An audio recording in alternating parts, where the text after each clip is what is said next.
Okay, guys, it's great to be here again tonight. My name is Olauton Jeremiah, and I teach people on how to create wealth, leveraging on business, real estate, and investment. Short-term investments, so to say. I help people achieve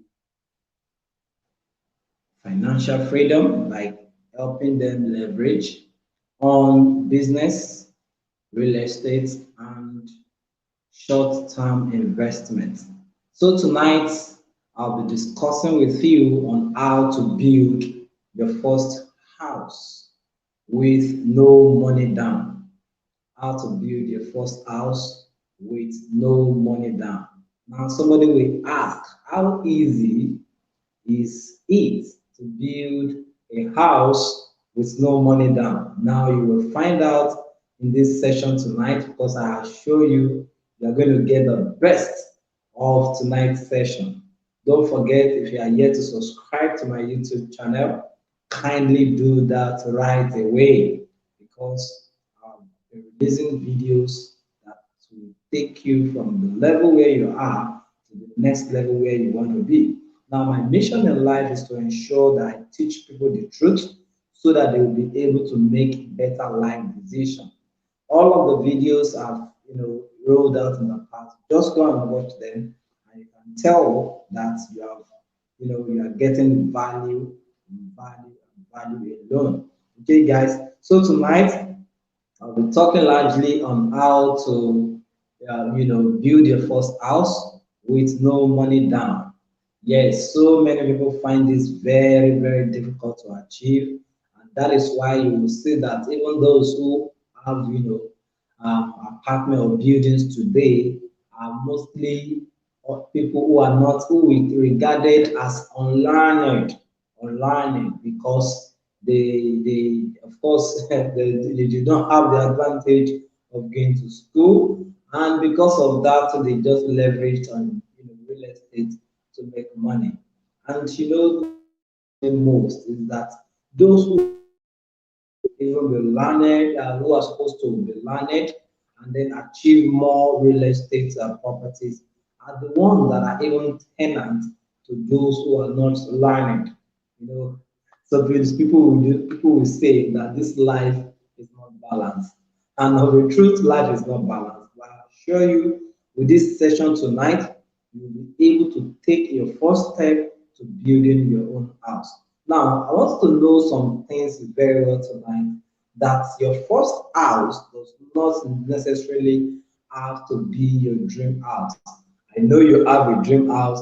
I know you have a dream to own a house in Banana Island, or probably you have a dream to own a house in Lekki or in an eyebrow area. But I tell you, your first location, your first house does not necessarily have to be your first house, your dream house. Rather, your first house does not necessarily have to be your dream house. Now, let me tell you something. Haven't you, seen people who decide to, build their first house in their own village, and from there they begin to build other, houses, other locations, and so your first house may not even be in the city. Your first house may not be in the place where you desire it to be. But I tell you, the moment you achieve your first house, you would always want to, achieve more because the same principle you applied when you were building your first house can always be repeated to build your second and third, and of course, as many as you want. And don't forget, real estate is a vehicle for wealth creation. You can leverage your real estate to create wealth for yourself within your first 5 years of starting this journey to wealth creation, to wealth, this journey to wealth. So leverage your real estate, and that is what I am here to help you achieve. You can always reach me if you need help to achieving your real estate dream. So guys, let's move straight more into this session tonight. Don't forget, the first house does not necessarily have to be your dream house. I know you envy people that you have seen from different locations. You envy people that own these big houses. But I tell you, it can only take your first step. And once you can take your first step, you can always take the next step. And you know one thing, when building a house, there are so many things that will come to your head. But I tell you, you can take it step by step, as I'll be teaching you tonight.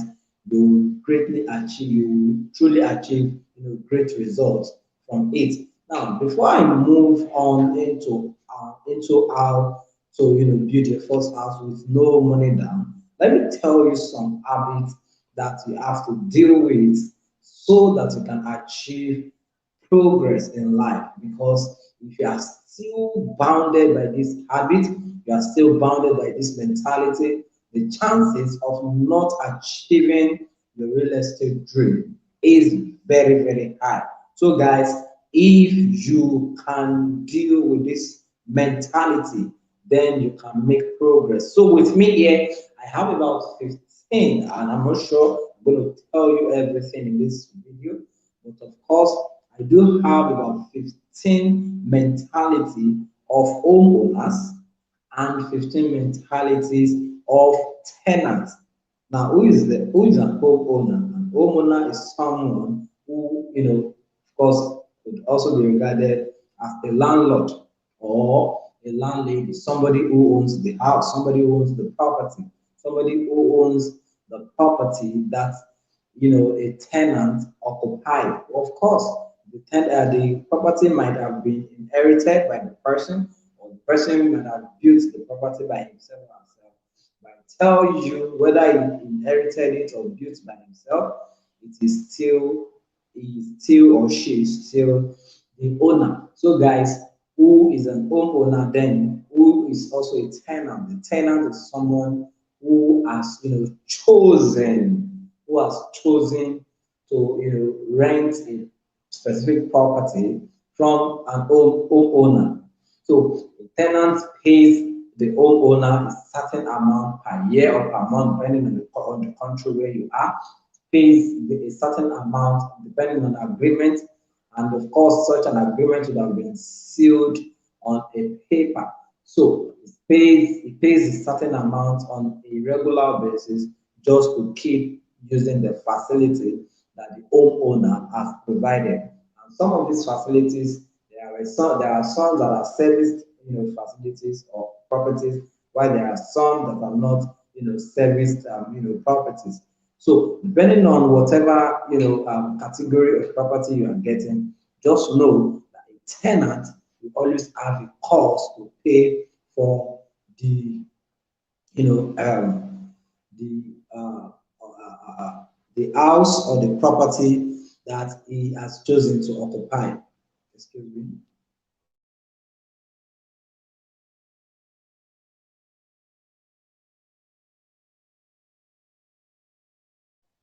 Okay, guys. So let's move straight. 15, mentalities of homeowners and of tenants. The first one is that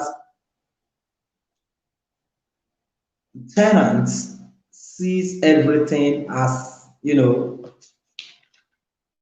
tenants, they see everything as expensive, including their rent.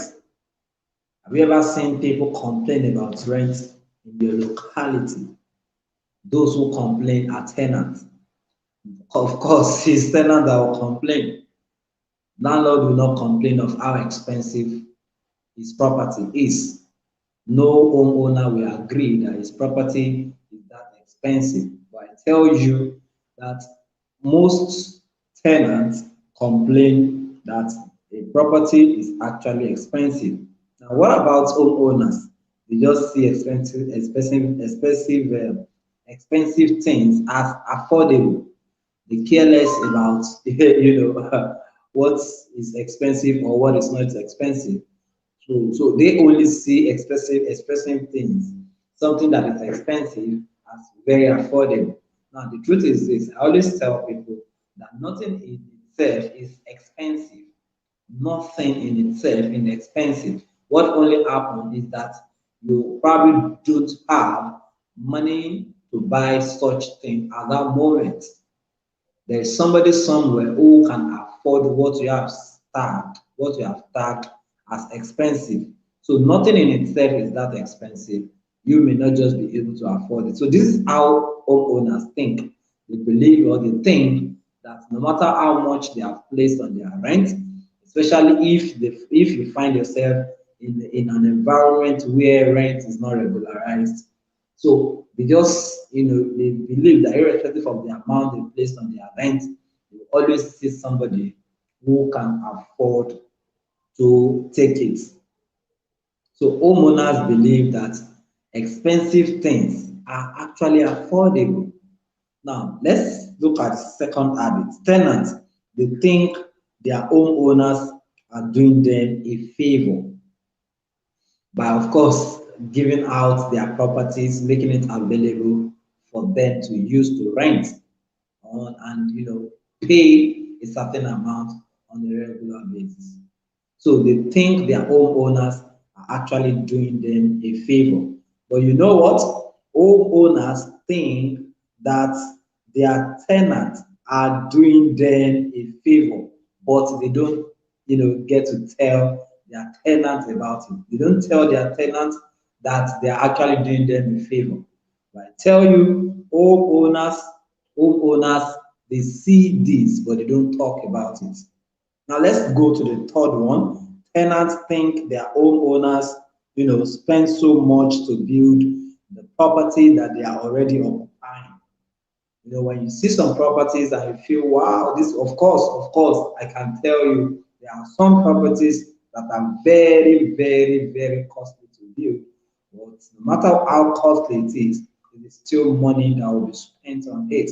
So most tenants see the properties that their homeowners, have built that they are occupying as expensive. But you know what? Homeowners don't see it that way. They don't see it that way. They only, think, or they only build all of these properties, gradually. Just like I'll be helping you to see how to achieve this process seamlessly. Because most of the time, people think you have to, gather a huge amount of money to, build, to start, your construction project. But I tell you, it is not that way. You can always achieve it so long you have a steady source of income that comes in on a monthly basis. It may not even come on a weekly basis, but on a monthly basis, you can get to, get or drop money for the project. Excuse me.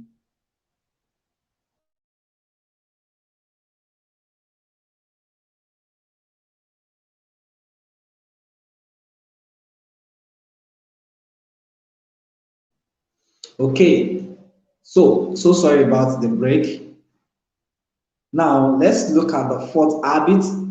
Tenants most of the time ignore real estate opportunities, and of course, when you have real estate opportunities, and you don't get to, take advantage of them, you would not have a choice than to keep being a tenant for as long as you desire it, because it's actually a matter, it's actually about, your desire.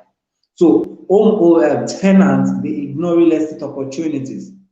They don't get to, take advantage of opportunities that fly around. Now, what about homeowners?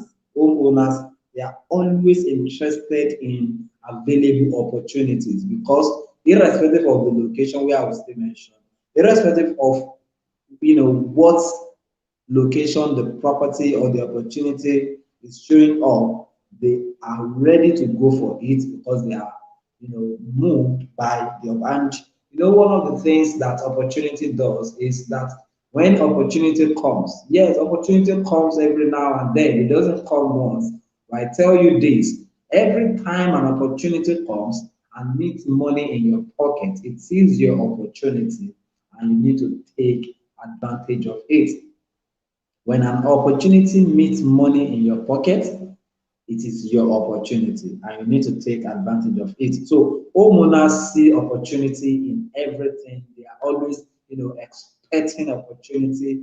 They are always optimistic about, what is going to happen in what they are doing, or what is going to happen in the offer they've gotten, or what is going to happen in what people have proposed to them. So they see opportunity. They see opportunity. Now let's go. Tenants, that's the fifth habit.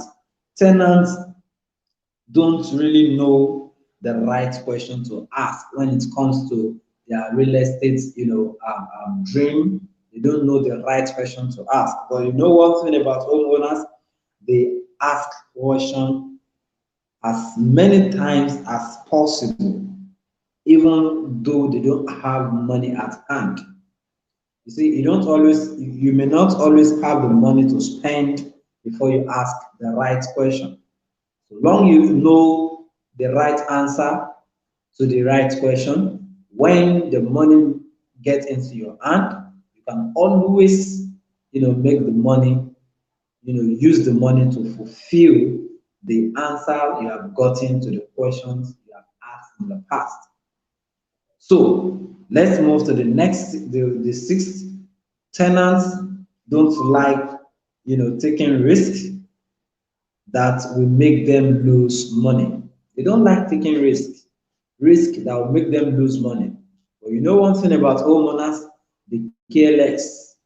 Yes, do please take note of this word. Not as if they care less, but they care so much about what is in it for them rather than even the money. Because now let me say this to clarify it. I tell people that come to me to make findings, ask about investment. I tell them any money you cannot afford to lose, you should not put it in an investment. And that is, practically from an experience. Any money you can't afford to lose, you should not put in an investment. Just last year, I still did an investment, and when I was putting the money, I did the investment, and I also asked my wife to do the investment. So when I was putting my money, I told my wife, I am not expecting this thing to fail. But if it fails, so be it. I will not think about it. For me, I was just being, on the safer side. But to my wife, she was like, no, that is not the case. But let me tell you something. Homeowners, when they see opportunity, they don't care. They don't care how much it will cost them if they eventually lose it. But this is it, they always win. Most of the time, they win, irrespective of it, they win. So when you approach an investment with the mindset of whether I lose, no, whether I win, then you will always be on the safer side. That even if the investment fail, you will not have heart attack. Haven't you seen people that committed suicide just because they lost an investment? So I tell people, if you cannot afford to lose the money, then don't even invest in the first place. So homeowners, they see opportunity, they take risk, and of course they take calculated risk.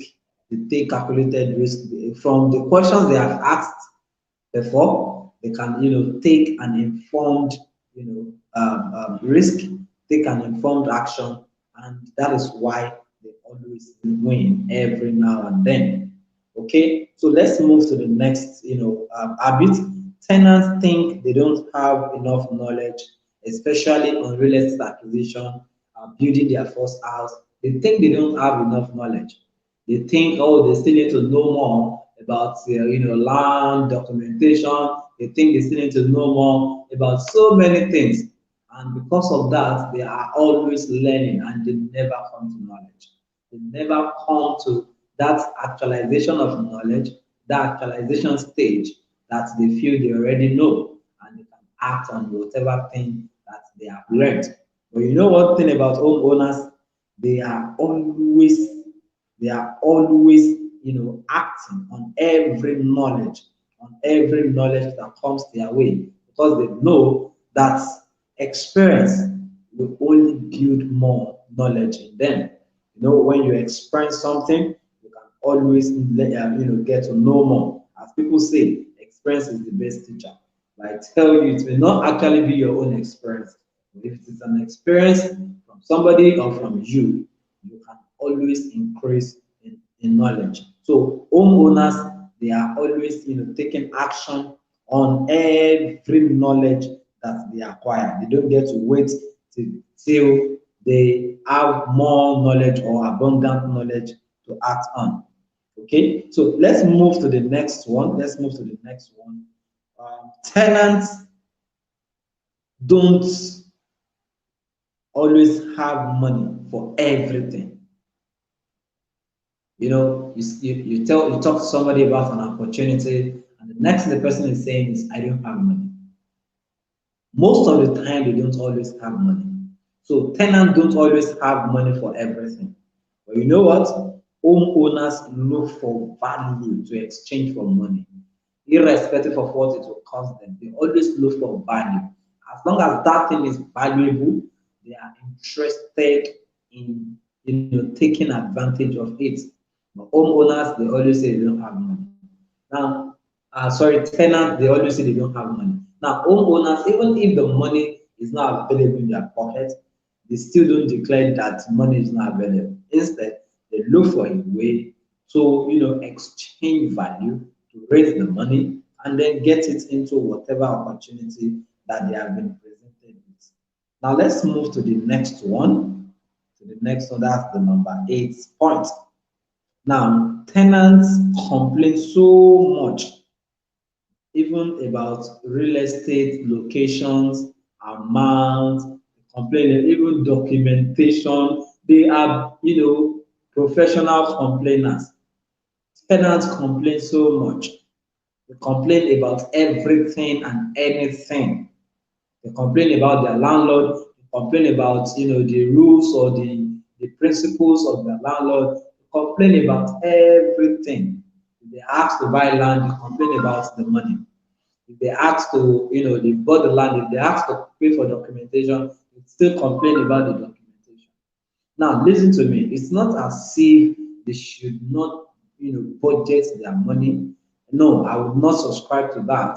That you should just spend money the way you like. No, one of the ways to manage money is to budget it. If you can budget right, then you can manage your money. You can manage your finances.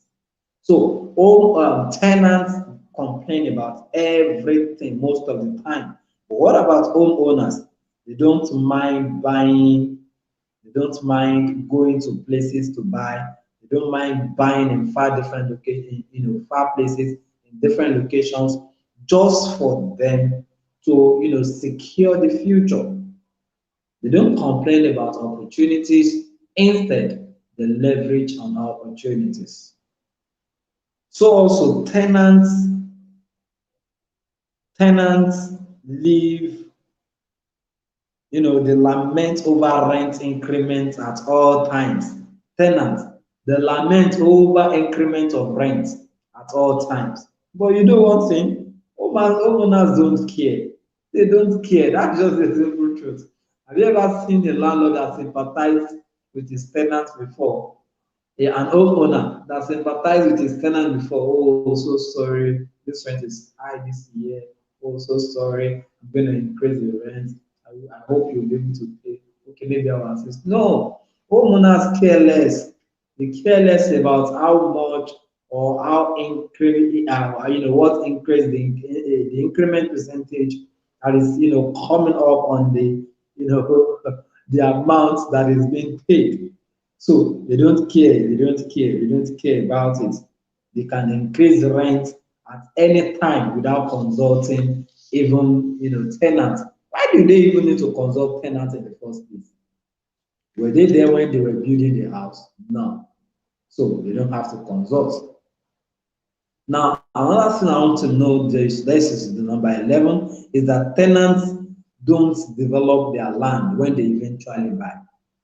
They don't develop their land, they don't develop their home, they don't develop their land because it's far, most of the time, because it is far from their current location, because it is far from their present environment. So they don't want to develop their land. But you know what? Homeowners don't think that way. They go everywhere to develop their properties because they know that there are people that are living in that location. Except if the place or the property you have bought is for the future, that is when you don't have to develop it because it will just be a waste of money, it will be a waste of investment. But of course, can you still buy the property? Yes. But talking about tenants who have acquired a property, maybe a land, and most of the time they don't want to go and develop it because they feel it's far from the environment where they are living. See, most tenants are so glued to their environment that they've forgotten that there are people living in other places where they think that is not yet developed. I was telling somebody something today that there are two categories of people in the real estate business or industry. Those who are making developments happen and those who are looking for development. Which one are you? Most tenants are looking for development.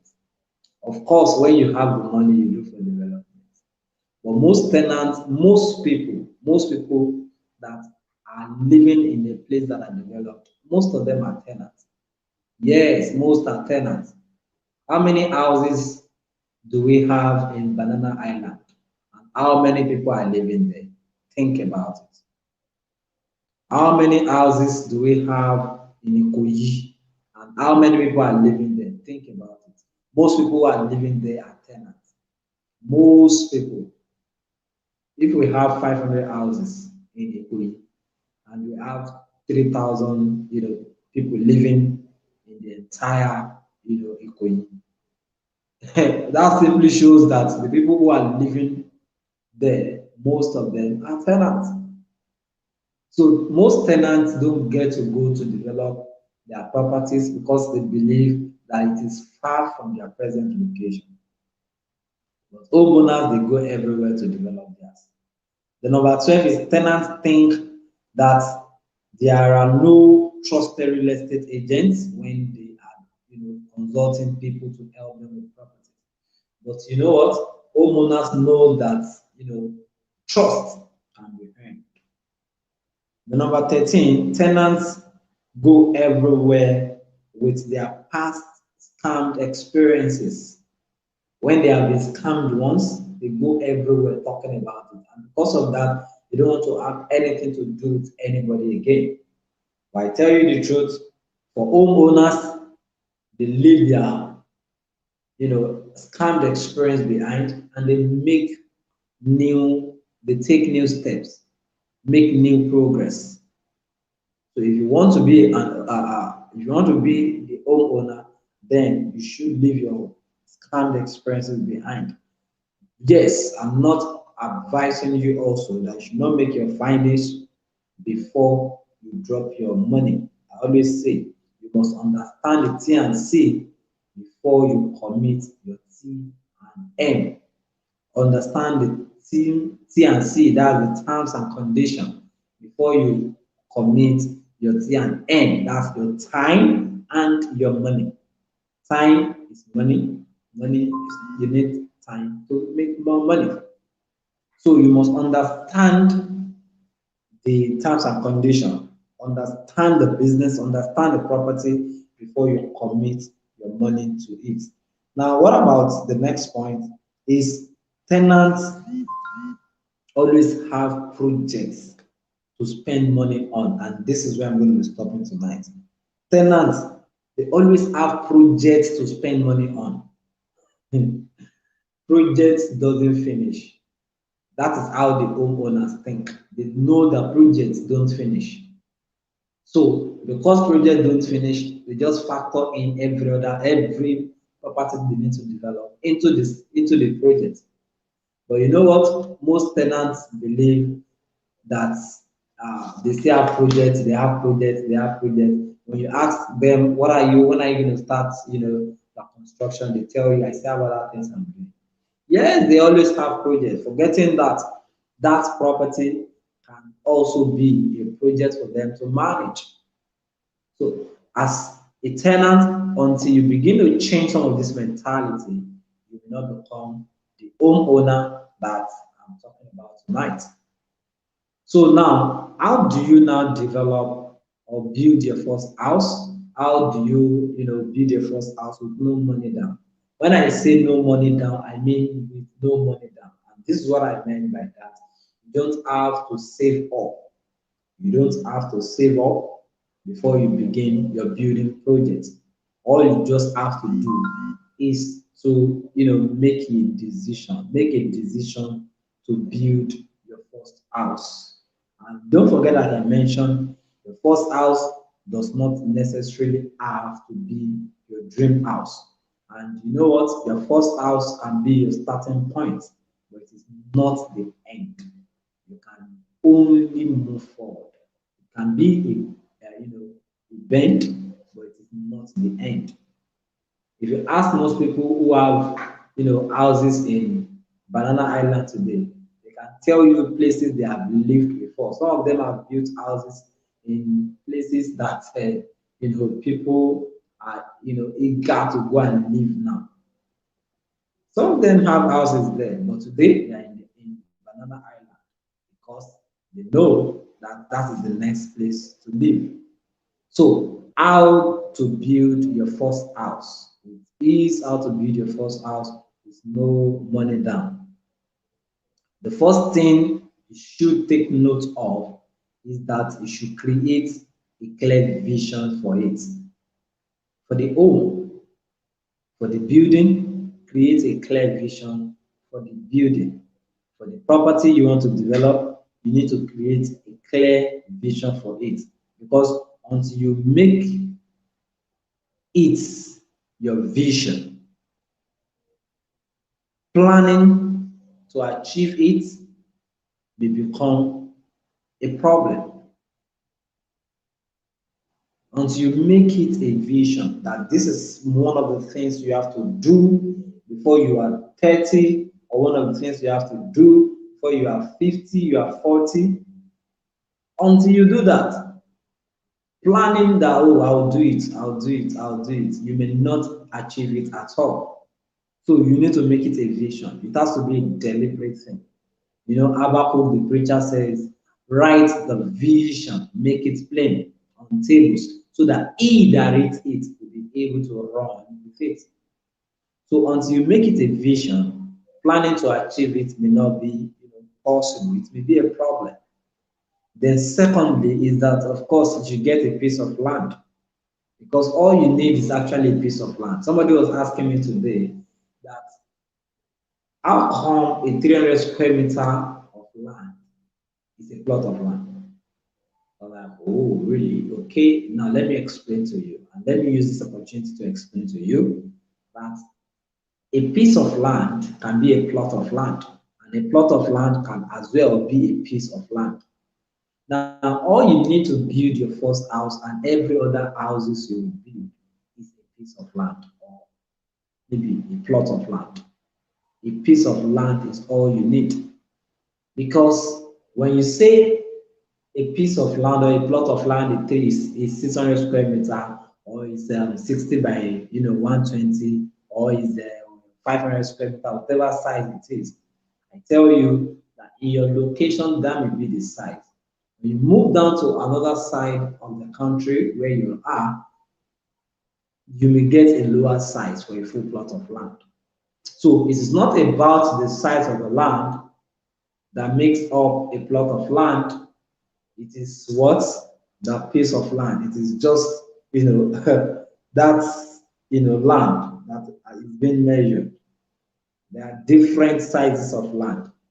And whatever size you have a plot of land. So all you need is a piece of land. From here to here, a piece of land. If you have 5 kilometers of land, it's still a piece of land. You have 10 kilometers, 10 square meters of land, it is still a piece of land. So you need a piece of land, so you should get a piece of land. Then the third point is that you should be realistic with your building plan. Be realistic with your building plan. Don't say that you want to build, you want to have your own building and you are not sure of the kind of building you want. Is it a one bedroom bungalow?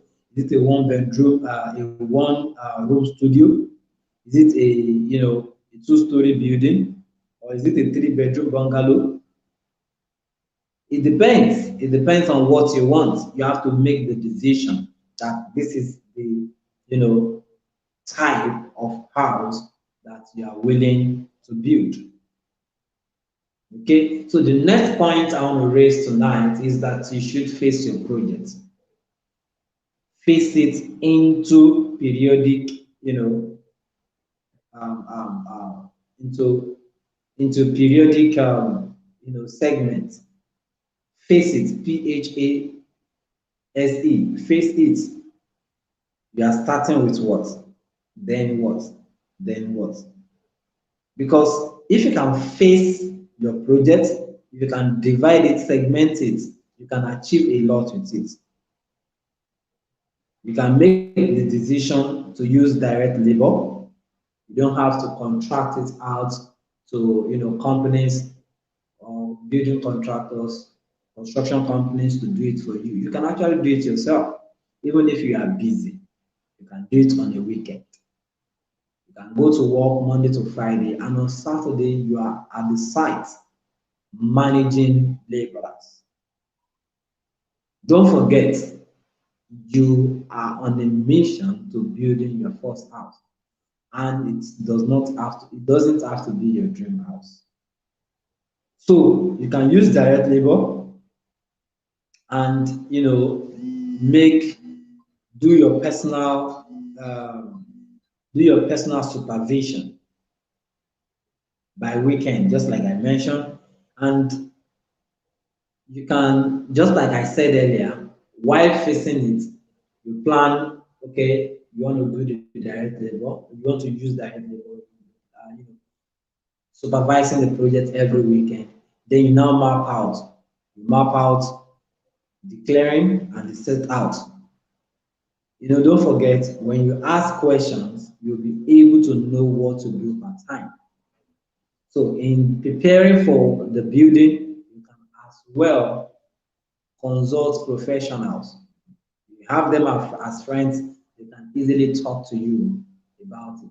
Just give them a treat in a restaurant or in an eatery, and before you know it, they will download everything that you need to know to achieve your building project. So face it, digging and blinding, face it, block work to DPC level, main construction work, main block work. Just ensure that you face it. Okay, this first month I'm doing this, second month I'm doing this, third month I'm doing this. And before you know it, you are on that project for the next 1 year. And at the end of 1 year, you are talking about results already. You have results to show. Then number 5,